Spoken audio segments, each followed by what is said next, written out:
tenemos que saber que la salvación nunca va a ser por obras, siempre va a ser por fe.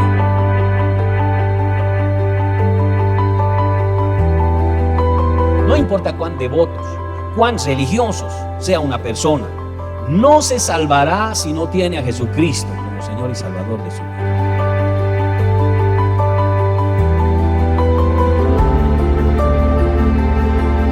Porque la salvación de los hombres no descansa en las obras de los hombres.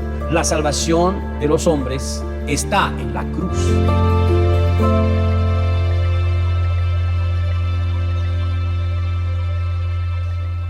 Había en Cesarea un hombre llamado Cornelio, centurión de la compañía llamada La Italiana, piadoso, temeroso de Dios con toda su casa, y que hacía muchas limosnas al pueblo y oraba a Dios siempre. Este vino claramente en una visión, vio que a la hora 9 del día un ángel de Dios entraba donde él estaba y le decía: Cornelio. Él, mirándole fijamente y atemorizado, dijo: ¿qué es, Señor? Y le dijo: tus oraciones y tus limosnas han subido para memoria delante de Dios. Envía pues ahora hombres a Jope, haz venir a Simón, el que tiene por sobrenombre Pedro. Este posa en casa de cierto Simón curtidor, que tiene su casa junto al mar. Él te dirá lo que es necesario que hagas. Si saltamos al 34, 10:34.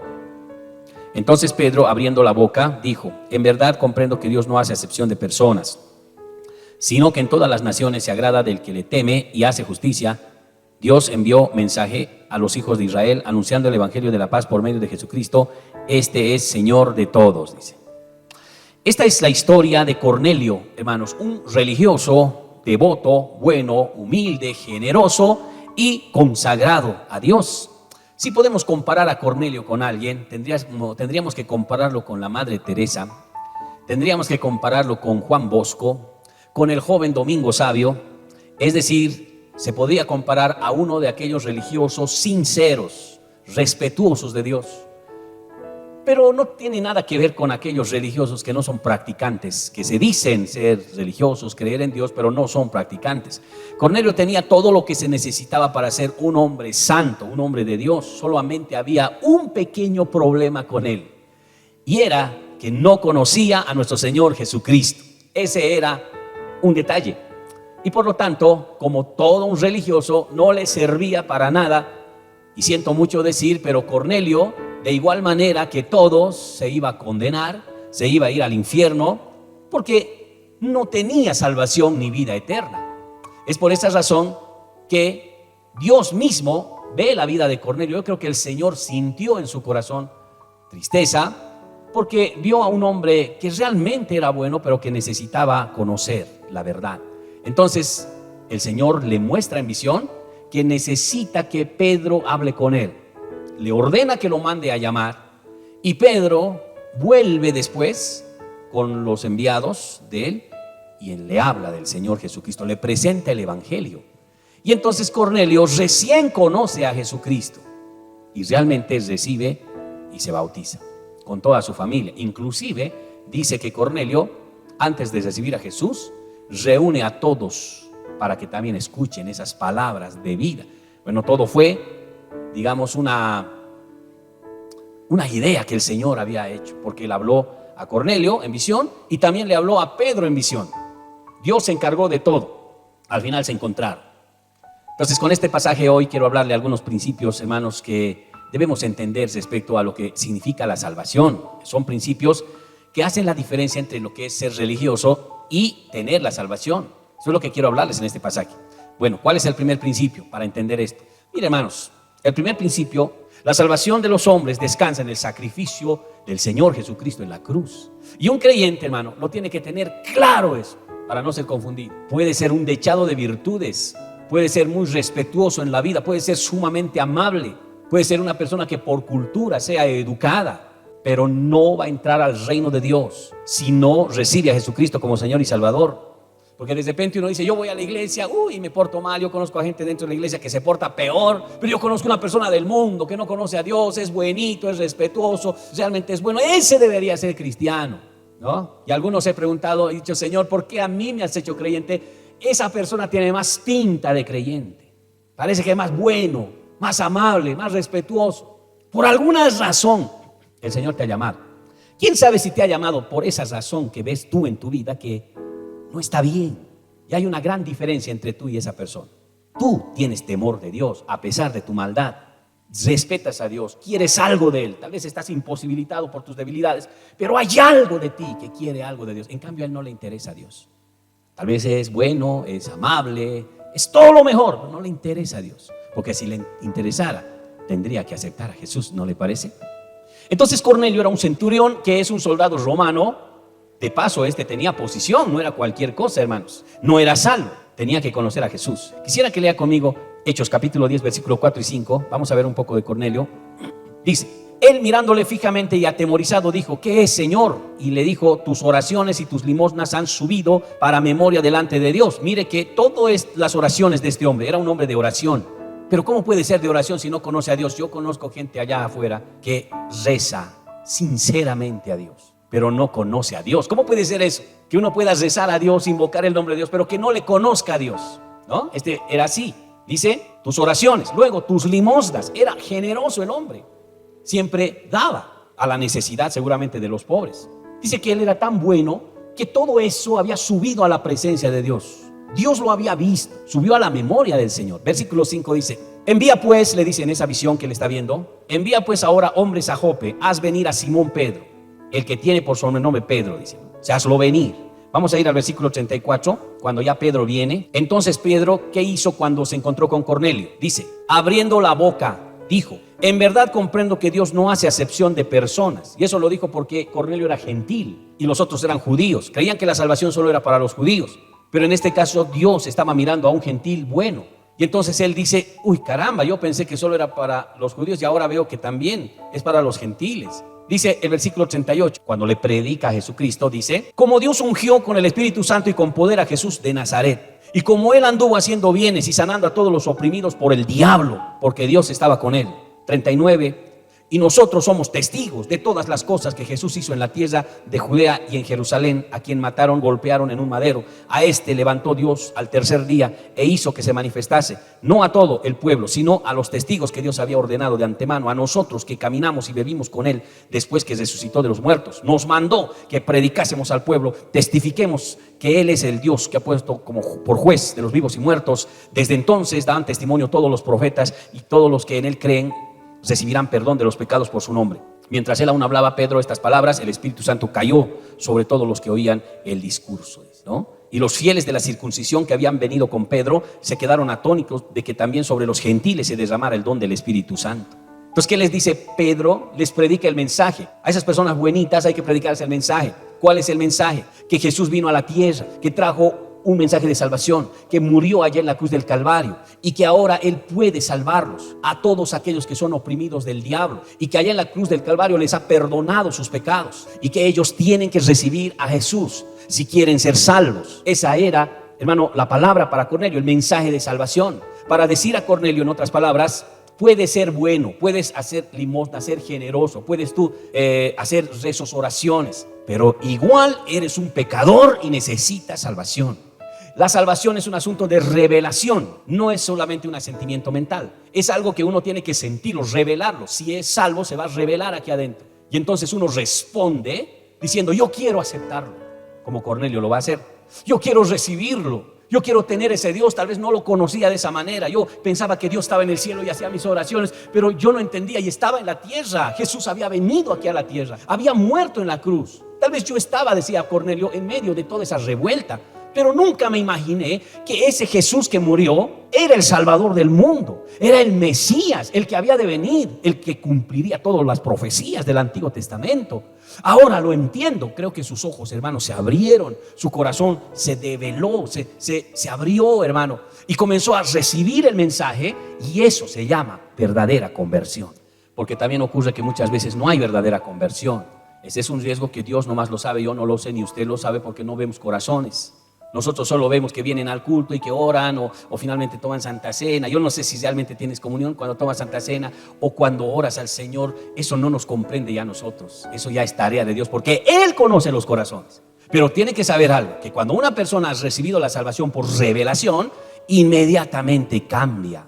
La salvación, hermanos, es una doctrina bíblica que dice que el ser humano se salva por medio del arrepentimiento cuando recibe a Jesús como Señor y Salvador. Entonces todo su ser interior cambia, hermanos, cambia. La mejor evidencia de la salvación es el cambio, porque yo ya no quiero más hacer lo que estaba haciendo. He cambiado, y no porque quiero ser más buenito, no. Tampoco porque me están influyendo al cambio, no, el cambio es intrínseco, quiere decir de adentro para afuera es el cambio, hermano. Y por esas razones que el creyente cambia, no importa dónde esté. Puede estar en su casa, que puede ser terriblemente mala, sus papás terribles, sus hermanos, hermanas terribles, pero si una persona ha cambiado, muestra la adherencia ahí.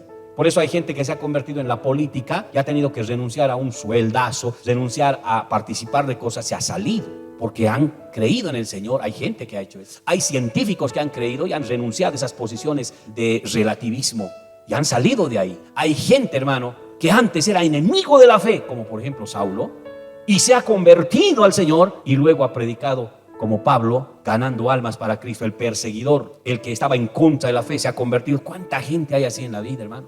Pero la salvación sigue siendo por revelación. La salvación no tiene que ver con asistir a la iglesia.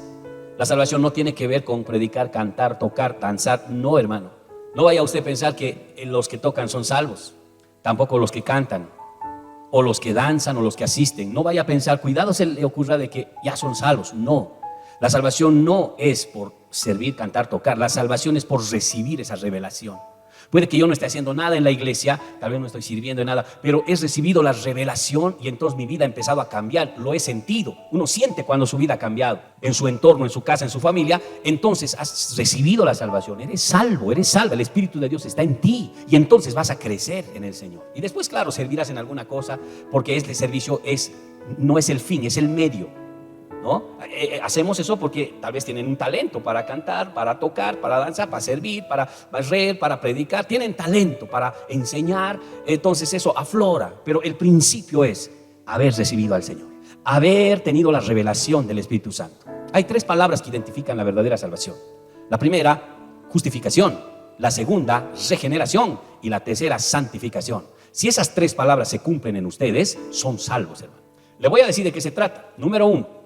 La justificación es un término judicial que nos recuerda la escena de un tribunal. El hombre es culpable y es condenado a muerte. Dios es el juez, Jesucristo es el abogado y Él intercede por nosotros como abogado, pero al mismo tiempo Él se ofrece por nosotros tomando nuestro lugar y entonces nos justifica.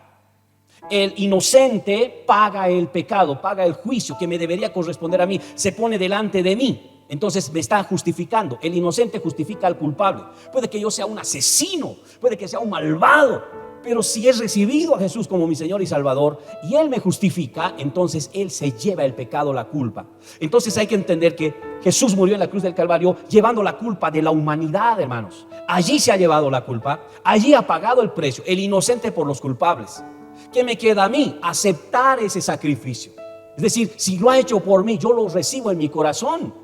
Porque de esa manera yo seré salvo. Porque no importa cuán bueno sea, si yo no recibo a Jesucristo, me voy a condenar igual.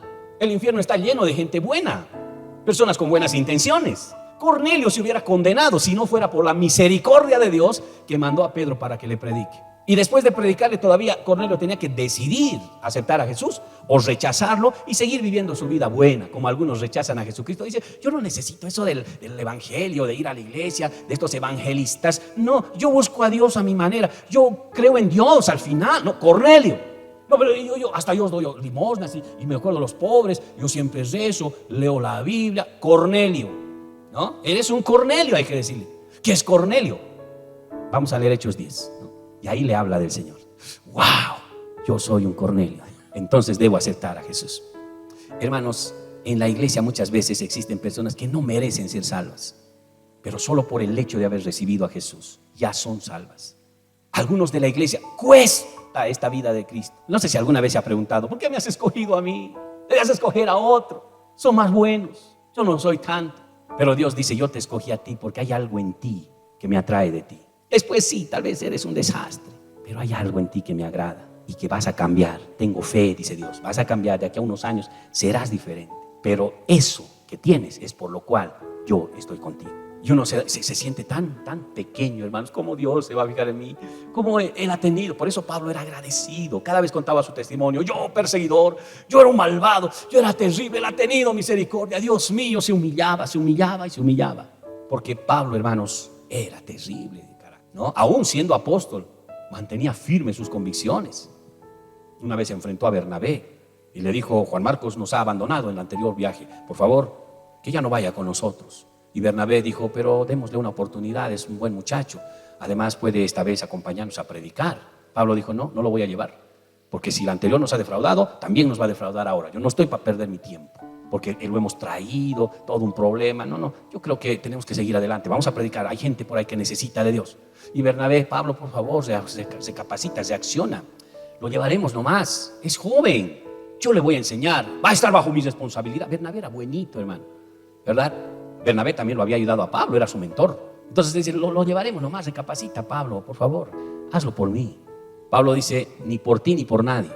Juan Marcos se queda, yo no lo voy a llevar. Por lo tanto, por favor, Bernabé, vamos a predicar, dejemos al muchacho. Hermano, Bernabé dijo: no lo puedo dejar, Pablo, siento que necesito una oportunidad. Y al final le dijo: ¿estás seguro de lo que estás diciendo?, le dijo Pablo. Y Bernabé dijo: sí, no voy a acompañarte si no va Juan Marcos contigo, con nosotros, ¿no? Como queriéndole decir: yo ya no voy si no va él. Y Pablo dijo: está bien, entonces quédate con él. Tomó a Silas, vámonos. Y con Silas se fue a predicar. Y la Biblia habla de Pablo y Silas, ya no de Pablo y Bernabé. Tremendo hombre, hermano. Sus convicciones bien paradas, bien puestas. Pero Dios lo honró, pero se humillaba. Tantas veces se ha humillado, hasta lo han apedreado, casi muere. Pero este hombre nunca se apartó. Yo creo que ¿saben qué es lo que Dios ve en la persona? Que nunca se va a apartar de él. Él conoce el corazón, sabe que aunque lo quieran matar, va a seguir fiel. Aunque quiera tener tentaciones, se va a humillar, va a orar, como David, a pesar de haber caído en adulterio y haber hecho matar al esposo. Se humilló, se mantuvo fiel. Dios conoce los corazones. Por eso nosotros vemos nomás por fuera las apariencias. Cuán bonito, cuán bueno, parecen las personas tan lindas. Vemos, ¿verdad? Usted conoce gente en todas partes y a veces nos hacemos juicios de las personas, pero jamás usted va a pensar como Dios piensa, porque el hombre mira lo que está delante de sus ojos, pero Dios mira el corazón, dice. Eso es lo que yo creo que Dios ha mirado tu corazón, por eso estás aquí. Estaríamos ahorita en otro lado, tal vez descansando, mirando televisión, pensando ir a la angostura a comer pescado. Estaríamos ahí, ¿qué hacemos hoy, no?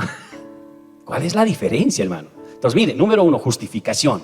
Él me ha justificado, Él se ha puesto delante de mí, ha pagado por mis pecados. Yo ya soy salvo, puedo pecar ahora o mañana, porque vamos a pecar de todo, aunque no queramos, pero se peca. Pero Él me limpia con su sangre. Por supuesto, un verdadero arrepentimiento.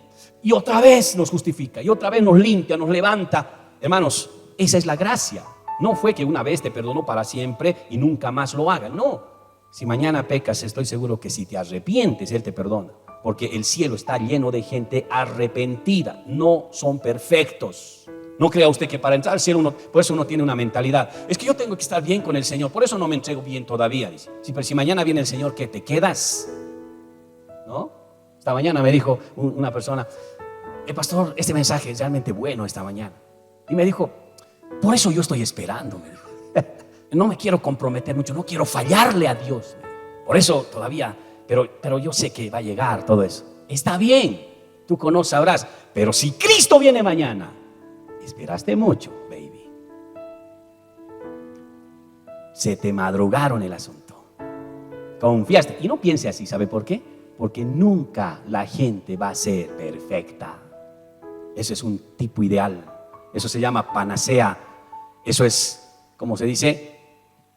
Irreal. Tampoco espere perfección de las personas, hermano, porque en la realidad no es así. Mírese a usted. ¿Usted es perfecto? Nadie lo es. Así que no pensemos, el cielo va a estar lleno de perfectos. Dios debe querer a los buenos, a los perfectos. Estos que cantan deben ser santos, ¿no? Ese de la batería, no, debe ser santo, varón, ¿no? Cree que canta, debe ser un dechado de virtudes, la mejor de la mejor. El que predica, el pastor que predica, no, ni qué decir. Así es. Nelson, John,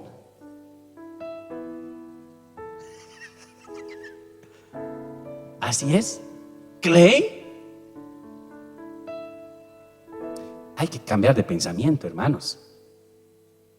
Por eso usted de eso se va a librar de prejuzgar. Le va a servir. Esto de Cornelio le va a servir mucho. No es como vemos nosotros. La salvación no es porque Él es buenito, yo estoy con Él. No, Señor, la salvación es personal. Tú recibes a Jesucristo, tú te salvas y haces todo lo posible por santificarte, esforzarte. Tal vez caes, te resbalas, te vuelves a levantar. Nuevamente caes, te vuelves a levantar. Otra vez, pero voy a cambiar, pasa el tiempo, estás cambiando, mejoras. Así en ese trayecto es que el Señor va a venir, hermano. No esperes un día ser perfecto para entrar al cielo. No va a llegar ese día. ¿Por qué no va a llegar? Porque todos somos carne. Y la carne, hermano, aflora en todo tiempo. No crea que al recibir a Jesús su carne se ha salido. No, no es así. La Biblia dice que las manifestaciones de la carne son para los cristianos, no es para los del mundo, ¿no? La Biblia dice a los cristianos: manifiestas son las obras de la carne y son adulterio, fornicación, herejías, orgías, pleitos, celos, contiendas, disensiones, borracheras, tantas cosas, hermano. Es para el pueblo, pero también dice: antes os digo que los que practican tales cosas no entrarán al reino de los cielos. Entonces, ¿qué nos queda a nosotros? Hermano, nos queda luchar con este yo, luchar con esta carne. Su enemigo más grande está allí. Usted puede agarrar su dedo y señalar al enemigo más grande que tiene, y tiene que hacer esto: yo soy el enemigo de mí mismo, ¿verdad? No es tú eres mi enemigo. No, tú eres tu enemigo. Esta carne es tu enemiga, porque esta carne va a ser tentada con cosas. Esta carne va a querer entrar en pasiones desordenadas. Esta carne va a querer mirar cosas por internet o la computadora. Esta carne, hermano, va a querer hacer cosas raras. Tú te conoces, nos conocemos, hermano. Dice: oye, ¿yo cómo puedo ser cristiano? Dios mío, estoy haciendo estas cosas. Y el Espíritu Santo te redarguye. Tú te sientes mal. Bueno, ya has pecado en alguna cosa. El Espíritu te redarguye. ¿Qué te cuesta? ¿Qué tienes que hacer ahora? No, tengo que buscar a Dios. No me siento bien. No está bien, me siento mal. Otras de rodillas: perdóname, Señor, he vuelto a fallarte. Por favor, límpiame con tu sangre. Tengo que vencer, Señor, esto. Ayúdame. Es como en el matrimonio. Después del perdón se unen más las parejas, ¿no? No hay parejitas que no se peleen. O hay. Tal vez los matrimonios. Alguno piensa: las parejas no debemos pelear, debemos estar bien. Bien. No, mentira, hermano. Falso. Todos nos hemos peleado. Amén. Ahí está, ¿ve? Es verdad. El que dice no, dice la Biblia, es un mentiroso. Todos, hermano. ¿Acaso no perfectos? Los hijos perfectos, el papá, el esposo, la esposa. Pero no hay eso, hermano. No existe. Pero yo pensé que era así. No, es que vamos a la Biblia. Tú has pensado así por alguna razón, alguien te ha dicho, no sé qué ha pasado, pero vamos a la Biblia ahora, ¿verdad? Y la Biblia te despeja los pensamientos. Entonces tú tienes que darte cuenta que tú, hermano, sin juzgar a nadie, tienes que buscar tu propio bien. Y lo primero que tienes que hacer es recibir a Jesús. Porque hay personas que todavía no les reciben a Jesús porque sienten que le van a fallar, ¿no? Es que no les recibo, es que todavía tal vez le fallo y me voy a sentir mal. Dice: no, estás en otro tren, No le sirves al Señor porque te portas bien. Entregas tu vida porque necesitas ayuda para salir de eso. Si no tienes al sanador, no vas a sanar. Si no tienes al libertador, no te vas a liberar. Si no tienes al salvador, no te vas a salvar. Es como decir: quiero ir al hospital cuando esté sano. ¿Qué le parece? Es que yo voy a entrar al hospital cuando esté sano. No, al hospital se entra cuando uno está enfermo. A la iglesia se entra cuando uno está en pecado, hermano. Y allá el Señor trabaja.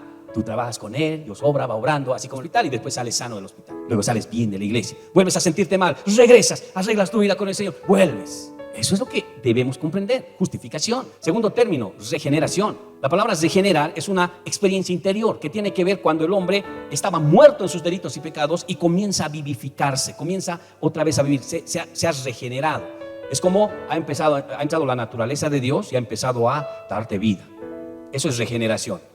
Está el Espíritu Santo trabajando con las áreas malas de tu vida y comienza a cambiarlas en su momento. Te está guiando. Por eso el creyente de inicio empieza a cambiar algo, pero después va a empezar a cambiar más. Él va a hacer la obra de la regeneración. La justificación se cumple con Cristo tomando nuestro lugar. La regeneración viene a continuación cuando el Espíritu comienza a trabajar en nuestra vida. Y la santificación viene cuando ya hay resultado, ya hay fruto. Ay, estoy mejorando, estoy cambiando, estoy ya orando, estoy ya buscando al Señor, ya estoy predicando, ¿no? Hay un fruto y ese fruto de la santificación viene con el tiempo.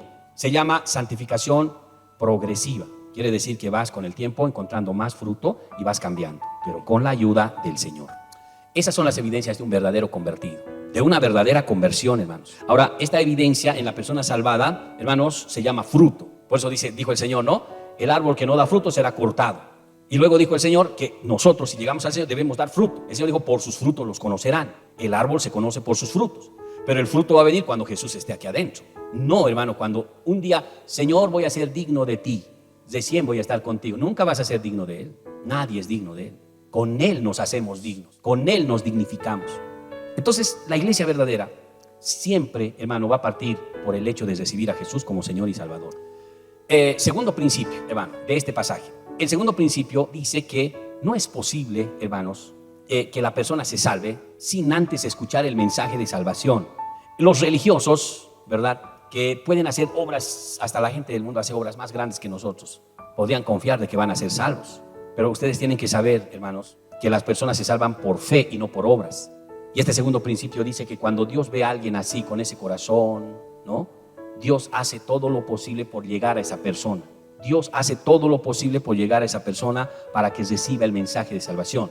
Esa persona buena tiene dos caminos: acepta el mensaje o rechaza el mensaje. Es por eso que debemos predicar, somos la voz de Dios.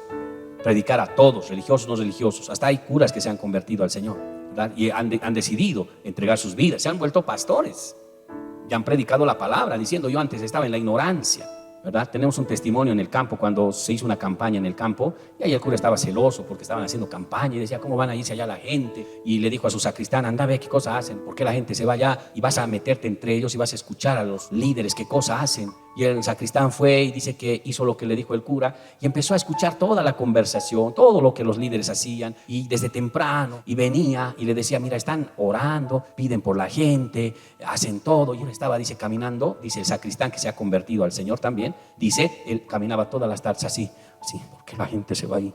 ¿Por qué la gente se va? ¿Qué tienen ellos que nosotros no tengamos? Así dice, no podía dormir, dice. Y en el último día de campaña, el cura se atreve a ir a la campaña, así bien camuflado. Un día aquí entró el cura de allá, no sé si lo han visto, camuflado ha entrado. De verdad, ¿no? Un mayor con una capucha así se ha sentado ahí. Y mi esposa me dice: ese es el cura, pero eso me dijo después del culto. Debía decirme antes, hubiera hablado de la idolatría. Pero ha entrado. ¿Por qué se reúnen tanto, no?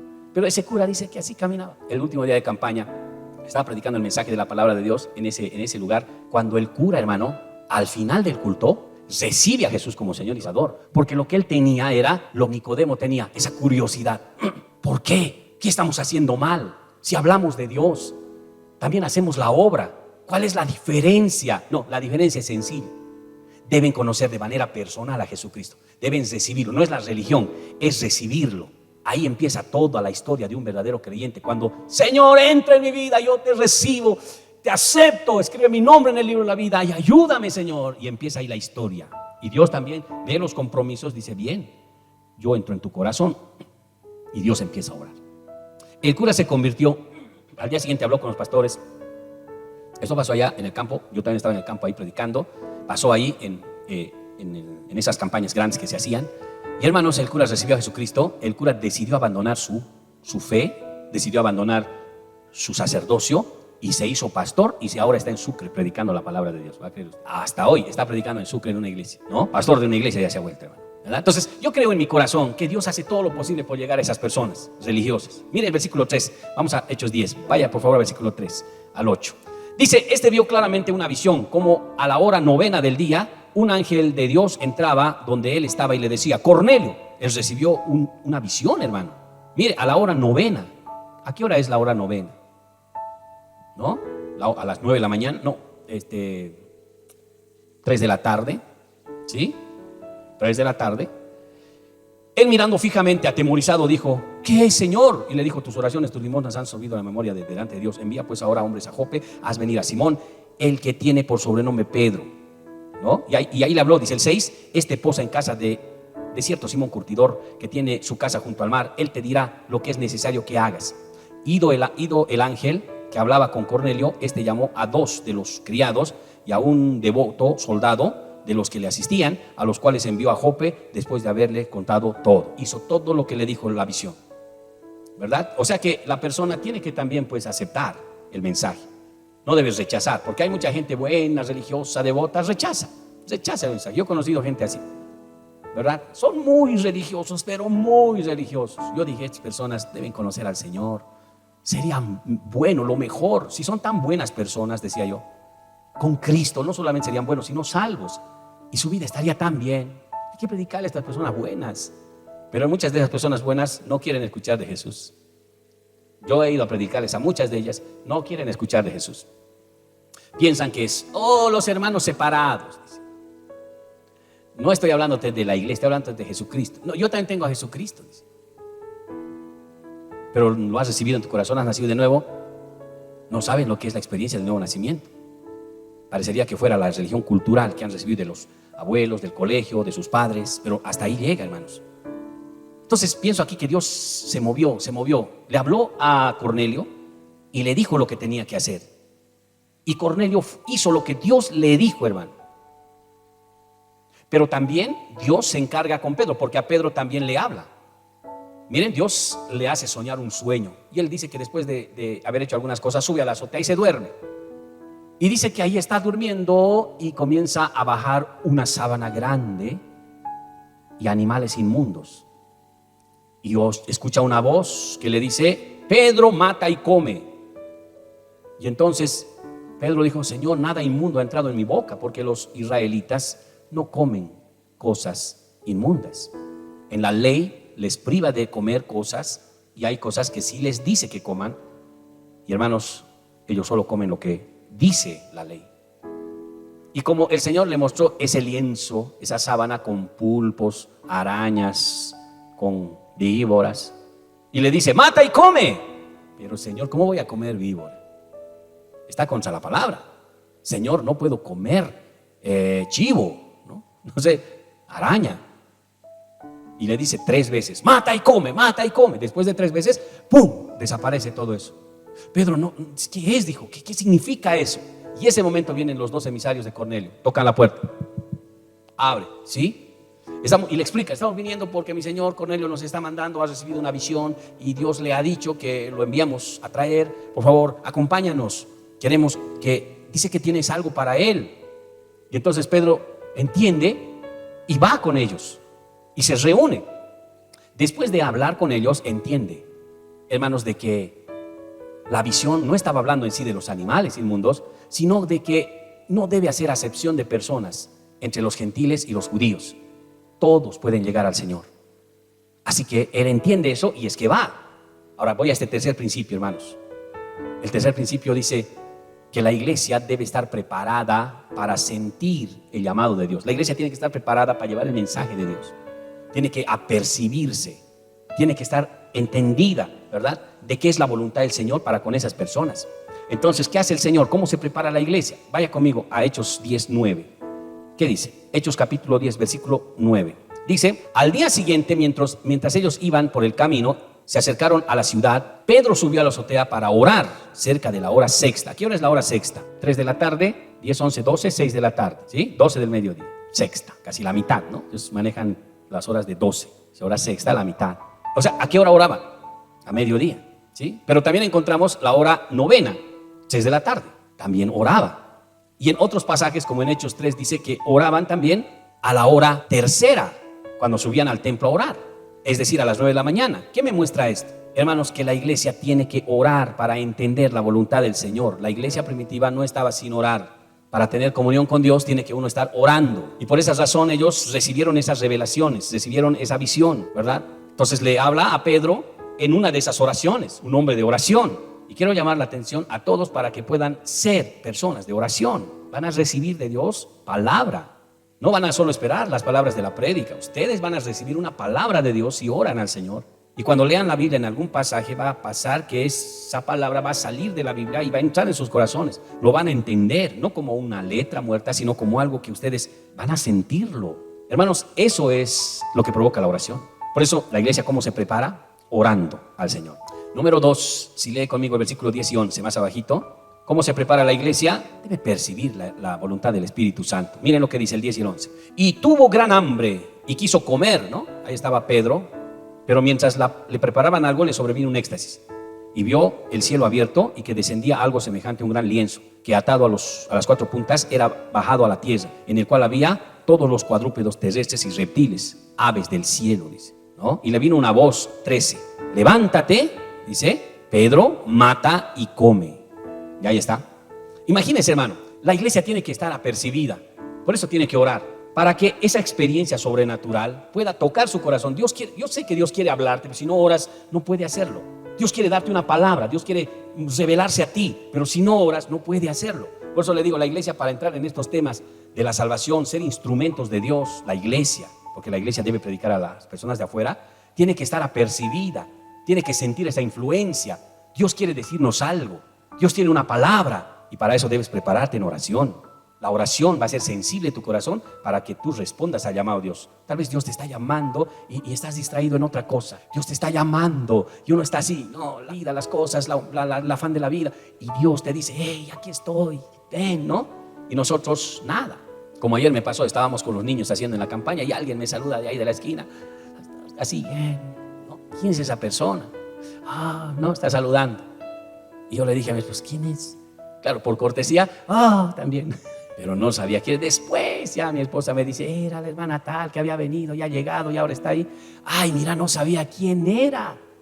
Si hubiera sabido, tal vez hubiera ido a saludarle. Nos pasa a veces, ¿no? Dios estará también así. ¡Hey, Dayana! ¿No? Así está Dios. ¿Y Dayana? En otro lado, en otro tren está. ¡Hey! Oye, dice, ¿no? Dios, Eli, ¿no? Y Eli, ¿dónde está mi hija? Hermano, ¿cómo puedo ser sensible? Orando.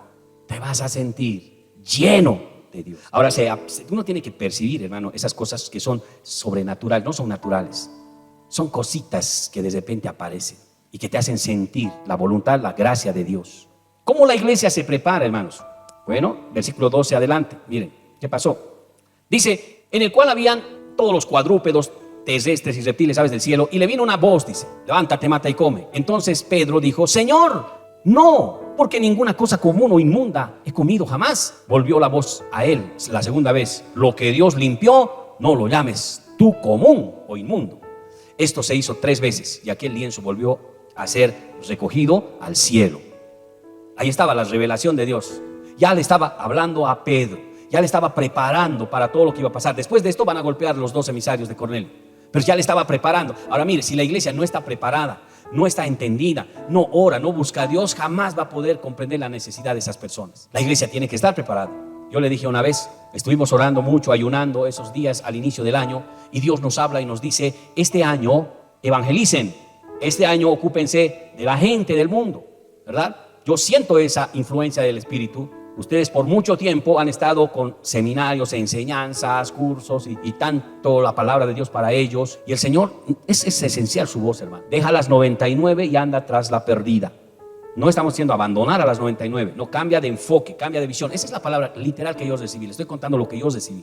Cambia de enfoque. La perdida es la que necesita. Las 99 ya están bien, ya han crecido. Cambia de enfoque. Y como yo recibí eso, dijo, este año entonces tenemos que hacer actividades evangelísticas. Este año tenemos que hacer cultos evangelísticos. Es la voluntad de Dios. Yo dije, este año tenemos que ganar a sus familias para Cristo o a la comunidad para Cristo. Entonces tenemos que hacer algo para que eso pase.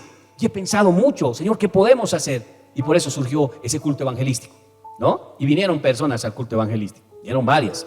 Dios ha levantado a evangelistas. Estos evangelistas se han mostrado, han trabajado tremendamente porque han empezado a sentir ese llamado a ganar almas. Y de paso, hermano, de repente ya han venido algunos al culto. Esta mañana estuvieron varios de esos que han venido el viernes. Imagínense, o sea, la voluntad del Señor. Y Dios nos dice, este año ocúpense de las almas. Claro, el Señor ya está cerca, seguramente tenemos que movernos, salir de las paredes. Por eso yo le transmito eso. Y si usted dice, ay, eso que lo haga el pastor, ¿no? No, estás diciendo, no quiero escuchar la palabra de Dios. La iglesia tiene que estar apercibida. ¿Qué quiere Dios? Y para hacerlo, tienes que orar. Él ahí te va a revelar, te va a mostrar y tú dirás, amén, pastor, tienes razón. Tanto tiempo para nosotros nos ocupamos. ¿Por qué no ocuparnos por la gente? Para Dios también. Tenemos que hacer algo. Vamos a trabajar, pastor. Vamos a ir a hacer algo. Voy a invitar a alguien. Tenemos que tener esa cultura de siempre aparecer con alguien, invitar a otra persona. Dios dijo que este año debemos ganar la comunidad para Cristo. ¿Sabe quiénes van a estar así? Aquellos que se han preparado, aquellos que están orando, aquellos que están entendiendo qué quiere Dios y no estamos haciendo caso omiso a lo que Dios quiere, porque Dios es real, existe, hermanos. No es solo un cliché, existe, Él dice, Él pide, Él exige y debemos estar conscientes. Porque si Pedro estuviera ahí en sus laureles, nada hubiera hecho, hermano, hubieran venido los 2 de Cornelio y dicho, no, estos tal vez tienen algo raro, mejor no voy con ellos. Suele saber que a veces nos roban y nos quitan los órganos y por ahí me van a llevar a otros lados, mejor no, esto es peligroso. A veces uno piensa con su mente, mejor no lo hagamos, tenemos miedo, temor. Pedro tuvo que estar también en sintonía en el Espíritu. De tal manera que cuando ellos tocaron la puerta, Pedro ya sabía lo que tenía que hacer y dijo, vamos. Había un alma por salvar, Cornelio, una buena persona, pero que necesitaba que alguien le hable de Dios. Esa es la idea que se está dando en esto, hermanos. Ahora, vamos a ir terminando. Lea conmigo, por favor, ¿qué pasa? Y dice el 18, ¿verdad?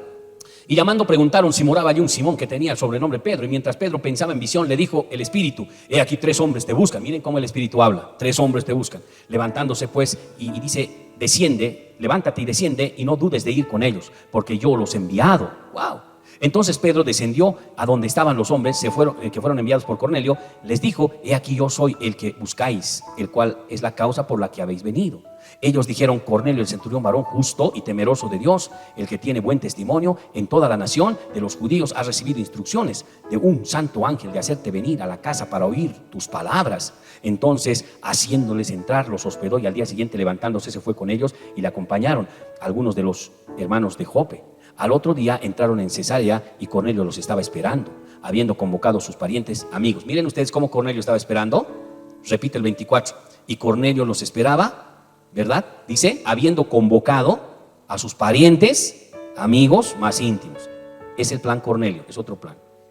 Es que cuando uno dice: ¿qué tiene? Algo tiene. Dios me ha dicho que ese hombre hay algo tiene, algo que me va a dar, algo que necesito. O sea, Dios me ha hablado. No es suficiente entonces que yo sea temeroso de Dios. No es suficiente que yo sea generoso dando limosna. No es suficiente que yo pueda hacer oraciones y rezos. No es suficiente. Hay algo que me falta. Hay algo que me falta. Y ese hombre lo va a traer.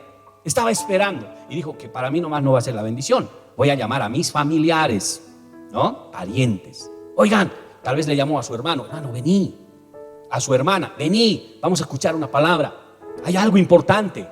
Vení, sobrino, sobrina, abuelo, aunque sea abuela ya. Vengan, los convocó, hermano. No, y también amigos íntimos, los amigos que realmente son buenos, queremos que se salven, son buena gente, hermano. No puedes abandonarlos en la condenación. Tienen que salvarse. Son buenos. Háblales. Si ellos los rechazan, ya allá ellos. Pero dales la oportunidad de que estén para escuchar, solo escuchar. Dios va a hacer su obra. Déjalos escuchar. Qué lindo, Cornelio. Vengan, ahí estaban sus parientes, amigos. ¿Por qué nos has convocado? ¿Qué ha pasado? Saben, tengo que decirles algo. Me ha pasado algo impresionante, pero quiero que escuchen algo que va a traer un hombre. ¿Qué será que va a traer? No puedes entrar en prejuicios. No puedes decir: este no se va a convertir, parece medio duro de corazón. No puedes decir: no, este pariente ya está, parece que va a ir al infierno nomás. No puedes decir que seleccionar tú: este sí, este no, tal vez este, o este no sé, a ver, veremos. No. Convócalos y deja que Dios haga su obra. El que menos piensas es el primero que va a llegar, vas a ver. Los convocó, estaban ahí todos juntos. El 24, ¿qué dice? Al otro día entraron en Cesarea y Cornelio lo estaba esperando, habiendo convocado a sus parientes y amigos íntimos. Cuando Pedro entró, salió Cornelio a recibirle y postrándose a sus pies adoró. Qué tremendo, hermano. Le adora a Pedro. ¿Qué significa eso? Es ignorancia. Claro, él no conocía a Jesús. Por eso, cuando una persona quiere aceptar dentro de esa gama de personas buenas y realmente tiene hambre de Dios, muchas veces se confunde, ¿no? Cuando lo vio a Pedro: este es el hombre que Dios dijo que vendría, se postró y le hizo así. Oh, tremendo, hermano. A pesar de que estaba mal eso, pero mostraba su respeto, su temor, su hambre. Estaba mostrando su solicitud. Era lo más que podía dar. Y cuando Pedro ve eso, ¿qué dice? Vea el versículo 26. Mas Pedro le levantó, dice: oh, levántate, levántate. ¿Y qué le dijo? Levántate, pues yo mismo también soy hombre. Esa es una de las cosas que debemos poner en claro la iglesia, ¿no? Cuando usted recibe de la gente del mundo ese respeto, esa pleitesía, o recibe esa consideración, no sé, tampoco hay que aprovecharse de eso, ¿no? Eso es parte de la ética ministerial. Pedro no dijo: oh, sigue adorando, me siento bien. Porque hay personas que puede ser que les traten bien y se sientan bien, pero tampoco es para aprovecharse de los otros. Aunque no crean, en muchos lugares se aprovechan de ese sentimiento de las personas. Entonces Pedro dijo: levántate, tranquilo, yo soy como vos, un hombre común y corriente. Más común que corriente, o más corriente que común, no importa. Pues yo soy una persona normal como tú. Tranquilo, no te sientas, levántate. No, yo he venido a mostrarte algo. Y ahí está el 27. Y hablando con él, dice, entró y halló a muchos que se habían reunido. Y ahí estaban los parientes y amigos fieles, ¿no? ¡Wow! ¿Qué son estos? Tremendos. Había convocado Cornelio a todos. Eso también, hermanos, es lindo. Por eso cuando un nuevito se convierte, quiere predicar. El cristiano ya viejo no quiere, hermano. Los cristianos viejos tienen flojera, no, ¿para qué? Pero los nuevitos están a la pesca, invitando, hablando, hermano. Cornelio hizo eso cuando vio a gente, dice el 28, y les dijo: vosotros sabéis cuán abominable es para un judío juntarse o acercarse a un extranjero, pero a mí me ha mostrado Dios que ni a ningún hombre llame común. Allí estaba ya despejando sus prejuicios, porque para predicar y ganar almas para Cristo, la iglesia debe dejar sus prejuicios, debe dejar, hermanos, sus temores, sus miedos, debe dejar sus sectarismos, debe abrirse a la salvación. Son personas que necesitan salvación. No tengo que tener prejuicios. Los prejuicios, ¿qué es un prejuicio? Es una forma de pensar antes de la realidad. Prejuicio, eso es, ¿verdad? Una opinión previa antes de lo real.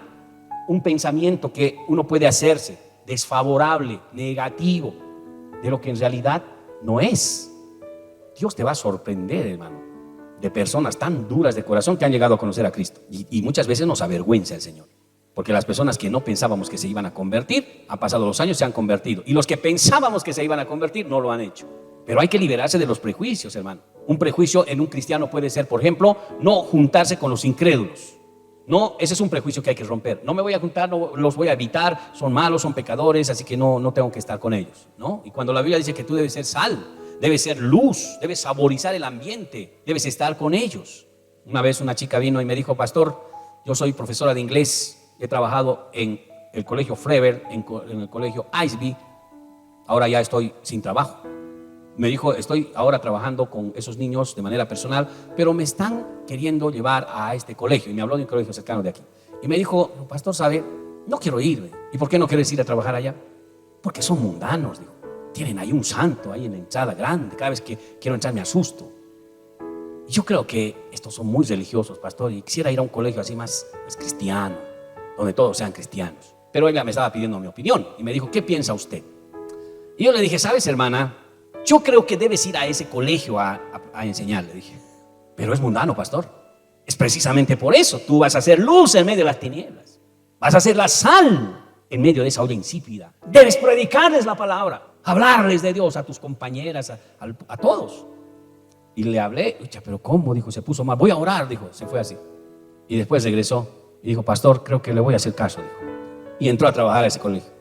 Y cada vez venía: pastor, hacen sus misas, hacen sus cosas y tienen esto y lo otro. Eso no te afecta a ti, tú conoces al Señor. Tienes que aprender a vivir en el mundo, porque si tú te encierras, estás prejuzgando, te encierras, no va a funcionar, te vas a quedar, ¿no? Por eso hay creyentes que se quieren cesar tanto que no quieren tener contacto con el mundo. Es un tipo de prejuicio, ¿no? Si van a una farmacia, quieren buscar una farmacia que se llame Farmacia Jiré, el buen pastor, ¿no? O Farmacia Apocalipsis, ¿no? Si no, no quieren comprar el medicamento porque no es cristiano. Quieren ropa cristiana, quieren cines cristianos, quieren refrescos cristianos y quieren pipocas cristianas, porque no admiten que una persona del mundo esté allí, hermano. Eso ya es tener problemas de doctrina, hermano, ¿verdad? Nosotros, pero si yo voy a pecar, no estás tan firme. Tú tienes que entrar al mundo y tienes que hacer que ellos se conviertan a ti. Tú no te conviertas a ellos. Es una lucha de ideas, de paradigmas. Aquí quien gana rompe el paradigma del otro. Y como nosotros sabemos que el mundo no tiene estabilizado sus creencias, Dios entrará a sus vidas si tú sigues adelante. Hermano, ahí estaba Pedro hablando con todos. Bueno, él tiene que liberarse de esos prejuicios. Razón ahora Dios dice, le había mostrado ese lienzo para hacerle entender que no debe tener prejuicios y no debe hacer acepción de personas, ¿no? Entonces, ¿qué dice? Sigamos para terminar, los últimos versículos, 29. Por lo cual, al ser llamado, vine sin replicar, dice. Así que pregunto, ¿por qué causa me habéis hecho venir? Dice, ¿no? Y Pedro no sabía por qué. Entonces Cornelio le dijo, hace 4 días que en esta casa, a esta hora, estábamos en ayunas. Mira, hermano, si usted supiera el currículum de Cornelio, hemos visto, ¿no? Generoso, temeroso de Dios, dicen sus compañeros, ¿verdad? Oraba, rezaba. También era una persona humilde. También era una persona, como aquí también lo vemos, dice, ayunaba. Dice que estaba en ayunas, a la hora novena. ¿A qué hora es la hora novena? 3 de la tarde. Mientras oraba en mi casa, dice él, vi que se puso delante de mí un varón vestido de resplandeciente y dijo, Cornelio, tus oraciones han sido oídas, tus limosnas han sido recordadas delante de Dios. Envía pues a Jope, haz venir a Simón, el que tiene por sobrenombre Pedro, el cual mora en la casa de un Simón curtidor junto al mar, y cuando llegue él te hablará. Así que luego envié por ti y tú has hecho bien en venir. Ahora pues todos nosotros estamos aquí en la presencia de Dios para oír lo que Dios te ha mandado. ¿Qué está diciendo Cornelio? ¿Qué tienes para nosotros? ¿Qué nos vas a hablar? ¿De qué nos vas a hablar? Para eso te hemos hecho venir. Yo creo que Dios a ti te ha enviado. Ahora dígame, hermano, ¿qué cosa vamos a hablar? Cuando vaya a visitar, a algunos se les recomienda, no vayan a hablar de, a veces se reúnen para hablar de sus cosas. ¿Y cómo estás? ¿Qué dices? Yo también. Se hablan de ellos, hermano. No estamos para hablar de nosotros. Ya un ratito hablaremos de nosotros. Pero hablaremos ahora de Dios. He venido a traerte un mensaje, ¿no? Hace tiempo había unos evangelistas que iban a hablar del Señor, visitar personas, pero terminaban hablando de sí mismos y no hablaban de Jesús. 2 horas hablando de sus planes, sus deseos, todo, ¿no? Se hablaba. Y al final se dieron cuenta, pero hemos venido. Y como no había tiempo, al finalcito nomás, que Dios le bendiga, nos va a visitar a la iglesia, y se salían. Hermanos, si vamos a hablar, tiene que ser de Cristo. Somos misioneros. Hablamos de Dios, no de nuestras cosas. Ya está bien un ratito, pero hablamos de Dios. Entonces ahí, bueno, ¿qué tienes que decirnos? Y entonces Pedro, 34, abriendo su boca, dijo: en verdad comprendo que Dios no hace acepción de personas, sino que en todas las naciones se agrada de que le teme y hace justicia. Se agrada del que le teme y hace justicia. Dios envió mensajeros a los hijos de Israel anunciando el evangelio de la paz por medio de Jesucristo. Este es el Señor de todo. Le está predicando, hermano. Vosotros sabéis lo que se divulgó por toda Judea, comenzando desde Galilea, después del bautismo que predicó Juan, cómo Dios ungió con el Espíritu Santo y con poder a Jesús Nazaret, y cómo este anduvo haciendo bienes, sanando a todos los oprimidos por el diablo, porque Dios estaba con él. Y nosotros somos testigos de todas estas cosas que Jesús hizo en la tierra de Judá y Jerusalén, a quien mataron colgándole en un madero. A este levantó Dios al tercer día e hizo que se manifestase, no a todo el pueblo, sino a los testigos que Dios había ordenado de antemano a nosotros, que comimos, bebimos con él después que resucitó de los muertos. Le está predicando el evangelio. Por eso dice Romanos 10:9, dice, ¿no? Si crees en tu corazón que Dios le levantó de los muertos, serás salvo, porque con el corazón se cree para justicia y con los labios se proclaman para salvación. De donde el que cree será salvo y no será avergonzado. Ese es el evangelio, esa es la partecita que debemos hablarles. Eso debemos decirles. Ya ellos deciden. ¿Crees o no crees? No creo, voy a seguir como estoy. Muy bien. Otro, ¿crees o no crees? No, yo me quedo nomás con lo que sé. Bien, ¿tú crees o no crees? Uno dice, yo creo en Jesucristo. Para ti es el evangelio. Bien. Así pasa, hermanos. Terminamos.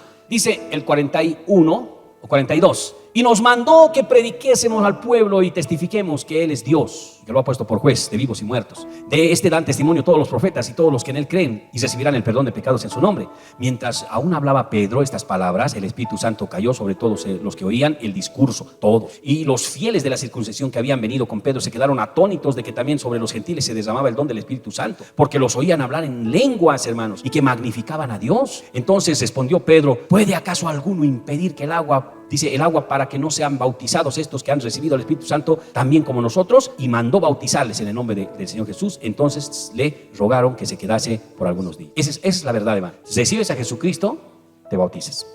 Recibes a Jesús, me bautizo. ¿Por qué me bautizo? Simplemente me bautizo porque estoy exteriorizando esa mi fe en Cristo. No porque soy perfecto, no porque un día voy a cambiar, no porque un día voy a ser digno. No, me bautizo porque lo he recibido. O sea que el bautismo, hermanos, es simplemente una confesión pública de fe. Eso es bautizo. No crean que el bautizo les va a hacer perfectos. El bautizo solo es una forma de decir: yo he aceptado a Jesús y voy a empezar el camino. Si ustedes leen todo el libro de los Hechos, la mayoría de las personas aceptan a Jesús, se bautiza. Aceptan a Jesús, se bautiza. ¿Se acuerdan de Felipe hablando al eunuco de la palabra del Señor? Y el eunuco dijo: ¿quién pide que yo sea bautizado? Si crees de todo corazón, bien puedes. Creo, dijo. Pararon el carro, bajaron y se bautizaron. Y luego siguió su camino y Felipe se fue a otro lado. Hermanos queridos, esa es la manera en que uno debe bautizarse. Ahora, si alguien no está bautizado, hermanos, le pregunto: ¿cree de todo corazón? Sí. Entonces debes bautizarte. Finalmente, queridos hermanos, ellos se bautizaron y fueron llenos del Espíritu Santo. Así terminó Cornelio, salvo, bendecido. Y a partir de ese momento ya no fue solo un religioso más, ya fue realmente un hombre de Dios, legítimo, legal. Eso es legitimidad y legalidad. Significa que ya estás en el padrón del cielo, ¿verdad? Ya está tu nombre en el libro de la vida, ya tienes carnet. Queridos hermanos, por favor, puede ponerse usted de pie.